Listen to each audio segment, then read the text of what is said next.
கற்பழிக்கப்படுகிறார் என்றால், பாலியல் பலாத்காரம் செய்யப்படுகிறார் என்றால், ராஜஸ்தானில் ஒரு நாளைக்கு 14 பெண்கள் பாலியல் பலாத்காரம் செய்யப்படுறாங்க.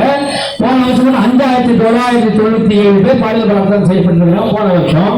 அப்ப நீங்கள் அதே மாதிரி கர்நாடகாவில் சொல்ற, கர்நாடகா ஸ்பெசிபிக்கான தலித் மக்களுக்கு எதிராக என்னென்ன நடந்துச்சுன்றத கர்நாடகா போலீஸ் வெளியிட்டிருக்கிறது. 61.5% அந்த தலித் மற்றும் பழங்குடியினர் மீதான தாக்குதல் அதிகரித்திருக்கிறது போலீஸ் ரெக்கார்டு கொடுக்குது.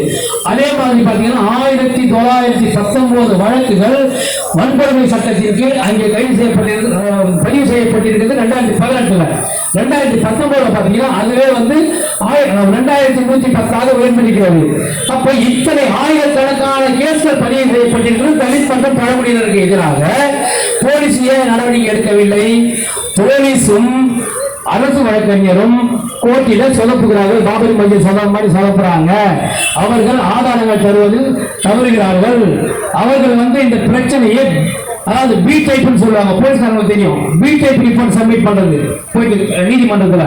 இப்ப பி டைப் ரிப்போர்ட் என்றால் அது என்னன்னா, அந்த குற்றவாளிகள் மறுபடியும் அவர்கள் அதே தவறை செய்ய துணியக்கூடிய அளவுக்கு உள்ள ஆதாரங்கள், வலுவான ஆதாரம் முன்வைக்கிறது கிடையாது.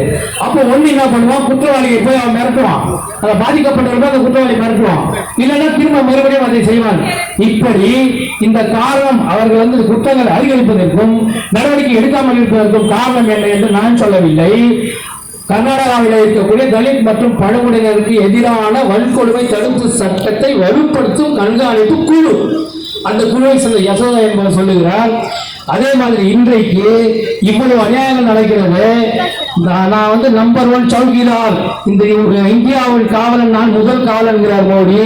பேட்டி பச்சாவ் பேட்டி படாவ் என்று சொல்லுகிறாரு. நாம் மோடியை பார்த்து கேட்கிறோம், பேட்டி பச்சாவ், மகளை படிக்க வையுங்கள், மகளை பாதுகாப்புங்கள் சொல்றாரு. உங்க மூஞ்சில இந்திய குற்றப்பெயரை கழிவு பூசியிருக்கிறது, காரி துப்பி இருக்கிறது பிரதமர் நரேந்திர மோடியின் மீது.